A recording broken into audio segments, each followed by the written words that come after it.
Welcome to Global Dispatches, a podcast about foreign policy and world affairs. I'm your host, Mark Leon Goldberg, editor of UN Dispatch.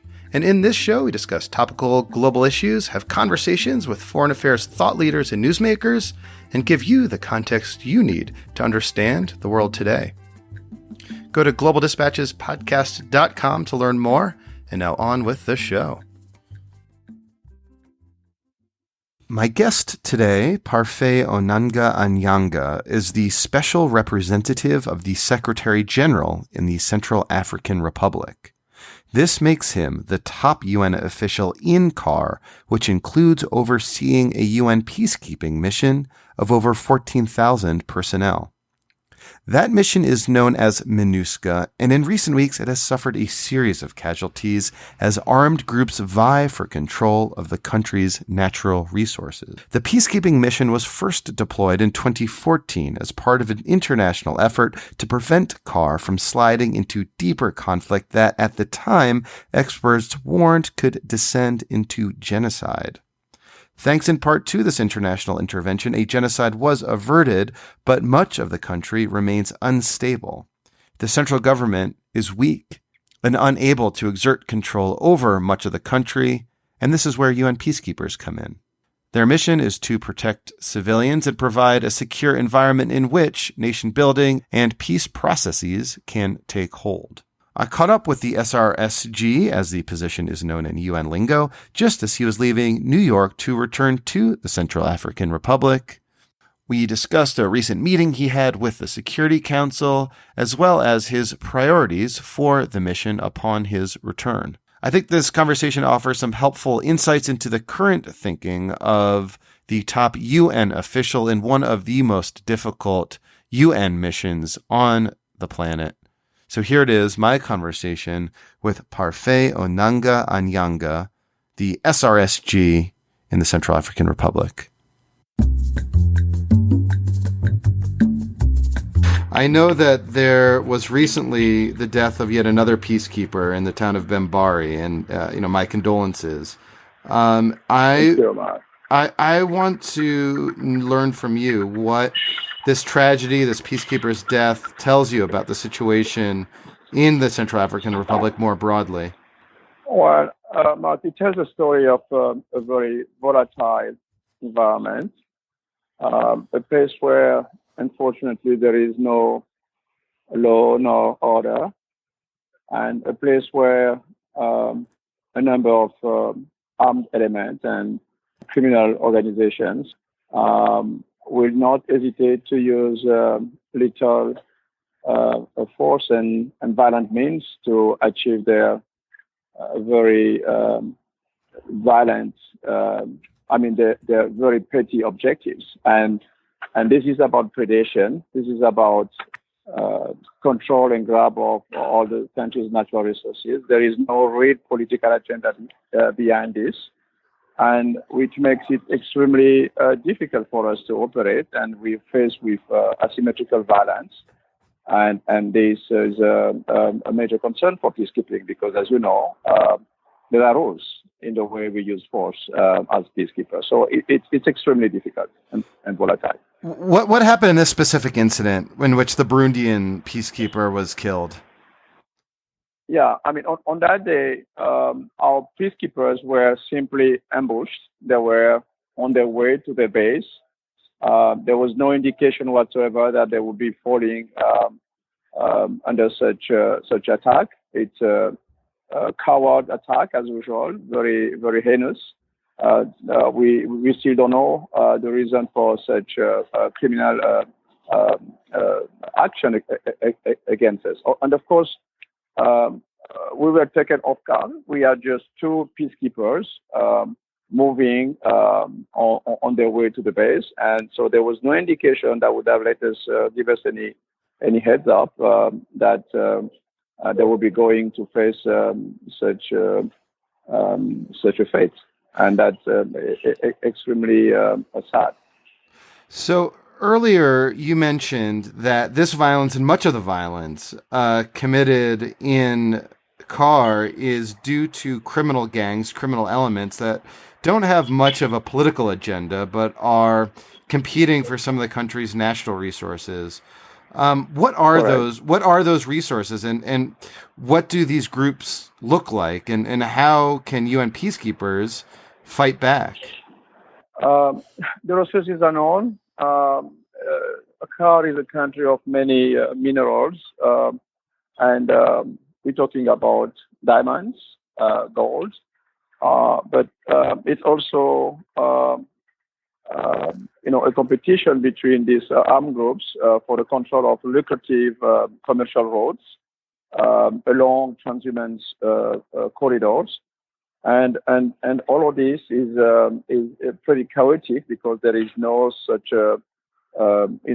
for presence of defense or national security forces. So it presents to us a major challenge. We are pretty stressed out, throughout this huge country. As I speak to you, we were just last week engaged in at least 6 operations, and this is about trying to regain control of some of the localities where armed groups have are causing so much pain to civilian populations, and this is the context in which we are operating, and it's no easy task for our troops. Then we, one thing that we should be stressing is that we are not in CAR to wage a war to any group. We are there to create a conducive environment for peace to mature and for the Central Africans to get together and try to find a solution to the very problems they're really struggling with. And in that process, of course, we have many tools. One tool is promoting a dialogue between these armed groups and the government. And at the initiative of the government, we have now an African initiative, which is helping to facilitate such a dialogue wherever it is possible. But we also are using our own good offices to facilitate local peace initiatives throughout the country, working with what they call local peace committees, which bring together all stakeholders in any given locality in CAR, including armed elements, because at the end of the day, what is really at stake is peace, but it's also the fact that it is a society where the very social contract between Central Africans has really taken a heavy blow. Is totally lost. So this is why we're using a variety of means to help facilitate this political process, this peace process. But of course, whatever it is possible, we also engage armed groups when they become a real threat to civilian populations. We don't hesitate to use our assets, including attack helicopters when this is required.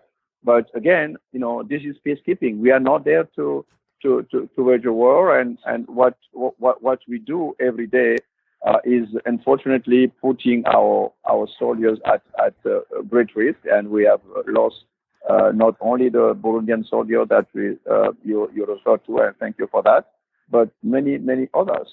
Since last year already 70 of our soldiers have lost their lives. So this is the environment. It's extremely violent. It's brutal. Every day we have to ensure that we avoid our troops from being attacked, and this also means for us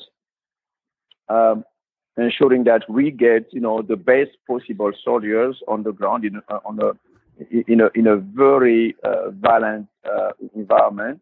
That's why the Secretary General and my dear colleague, Mr. Lacroix, Under Secretary General Lacroix, head of DPKO, The is putting peacekeeping every chief. Yeah. effort, absolutely, is putting every effort to ensure that in the dialogue we have with troop contributing countries and police contributing countries, we really demand from them to understand the very volatile environment in which they will be sending the men and women, and therefore this will ensure that they are properly trained, properly equipped, and also that they have leadership capabilities that would enable them to face the kind of danger that we are really every day exposed to in car, and which also, of course, requires from them to have an attitude, a mindset that will help them to overcome the kind of danger they face on the ground. So I'm reaching you in New York. I know you're on your way back to the Central African Republic, but while in New York, you briefed the Security Council. Can you share with me and the listeners what did you discuss with the Security Council? What did you ask them for? What did you report back to them? Well, we have a duty to report to the Council. We have a mandate which was given to us by the Security Council, and the Secretary General is preparing every 90 days a report to inform, update the Security Council on the progress, if any, but on the situation in the Central African Republic. And I had the opportunity to therefore update member states and to inform them of this political situation, how we see it, and of course the security situation, which remains extremely volatile. I also updated the Security Council on our efforts to fight this, to create this conducive environment for dialogue in the car. How are we doing in terms of our protection effort, of our protection strategy for civilian populations? I had a time also to engage and to get feedback from council members. I was deeply encouraged to see that the council members remain very united on the Central African Republic, and that they have a shared vision on what needs to be done in CAR, and that's why they unanimously decided to increase on an exceptional basis the capacities of the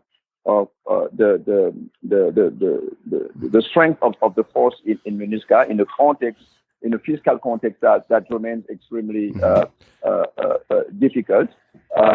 And we are now in MINUSCA in a process of, I also updated member states on the process that we have undertaken to ensure that the 900 additional troops, get up and running, deployed in MINUSCA. So, it sounds like, unlike some other areas before the Security Council, there is consensus and unanimity at the Security Council when it comes to Central African Republic. But still, your challenges are daunting. Do you have the resources you need to fulfill your mandate?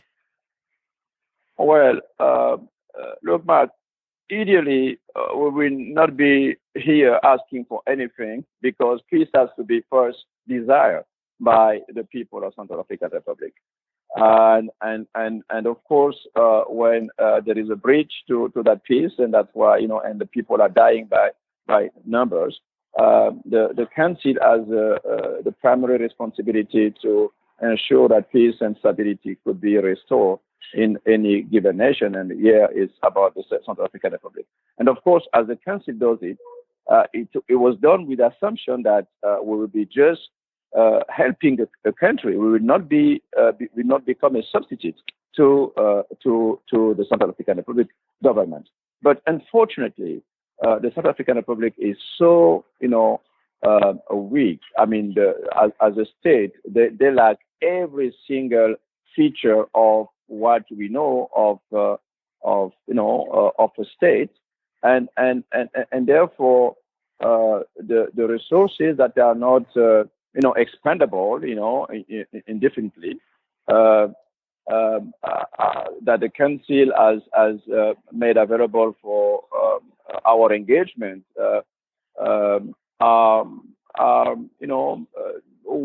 what they are. And as I said, in the difficult context, the council agreed to increase our resources, listening to the plea by the Secretary General himself, whom, as you know, visited CAR in October 2017, and therefore, the reality is no amount of military means would solve a problem of peace if the very interested stakeholders are not engaging themselves into that peace. Now, I know that what we have in CAR will require a number of means. Military means, of course, are important. Logistical assets are important. But we want to believe that at the end of the day, it will be a combination of many tools. And that's why we are engaging in this political process, hoping that at the end of the day, armed groups members will understand that there is great advantage and benefit for them to engage in a peace process than holding onto their very violent posture. But at the same time, we know also that if and when a political process is brought to completion, and that the political outcome is not fulfilled by the different stakeholders, there could be a need to exert some kind of pressure, including military pressure, which we will be fully prepared to do. So I can simply say that it is a difficult context. It is challenging, and we will try to do everything possible, including improving our own performance on the ground, as I said before, ensuring that we have, the best equipped, the best trained security forces on the ground, including national security forces, so that we may create these critical conditions for peace and stability to be restored. You are on your way to Bangui. What is your top priority for when you land? What are you going to do first? What's your top priority upon arriving back in the car? Well, of course, soon as I'm there, I will take stock of the situation. I will meet with my senior advisors, my political team, my force commander, my police commissioner, who will have a quick update. I will have a quick update on where we stand on the political front. I will take stock of the different operations we are leading in order to create a safe environment for civilian populations. I will ensure that the local peace effort that we're leading are yielding results. And I will also, of course, engage with the head of state and national authorities to make sure that we can continue to provide them the support that is required, knowing that the ownership and leadership should be there, should come from them first. All right. Well, I should let you go catch your plane. Bon voyage. Good luck. Thank you so much for your time, and my best wishes to you.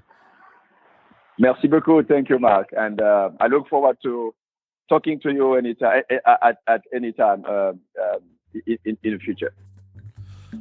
All right. Thank you all for listening. Thank you to the SRSG. As you could tell, the line there wasn't great. We spoke on a cell phone as he was in the airport, just about to depart a plane heading to Bangui. But the conversation was tight and helpful. And thank you very much to the SRSG, for taking time to speaking with me. I will see you next time. Bye.